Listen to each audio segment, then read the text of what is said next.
నేను జగన్ లాగా అబద్ధాలు చెప్పట్లా, జగన్ లాగా వారం రోజుల్లో మీకు అద్భుతాలు చేస్తామని చెప్పట్లా. ప్రభుత్వ ఉద్యోగులందరికీ తెనాలి ఈ సభ నుంచి వేదిక నుంచి చెప్తా ఉన్నాను, సంవత్సరం లోపు పరిష్కారం తీసుకొస్తాం. మీ భద్రతకి బలమైన దారి వెతుకుతాం. మీరు బెంబేలు పడకూడదు. మీ ఆరోగ్యాలకు కానీ మీ బిడ్డలకి ఏదైనా ఇవ్వాలనుకున్నా కానీ, భవిష్యత్తులో మిమ్మల్ని బిడ్డలు చూసుకోకపోయినా పెన్షన్ మీకు అండగా ఉండాలనేదే మా అందరి ఆకాంక్ష.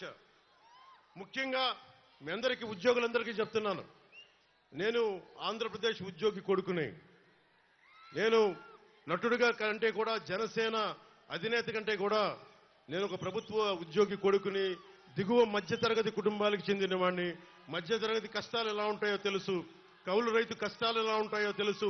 కొల్లిపర్ల మండలంలో రైతులకి మనకి చెక్ డ్యామ్స్ లేకపోతే ఎంత బాధపడతారో తెలుసు నాకు. నేను మీకు అండగా ఉంటాను. మనకి రేపు పొద్దున అసెంబ్లీలో బూతులు తిట్టడం కాకుండా, ఇంట్లో ఆడపడుచులను తిట్టడం కాకుండా, నిజమైన డిబేట్ ఏంటో చూపిస్తాం అసెంబ్లీస్ లో.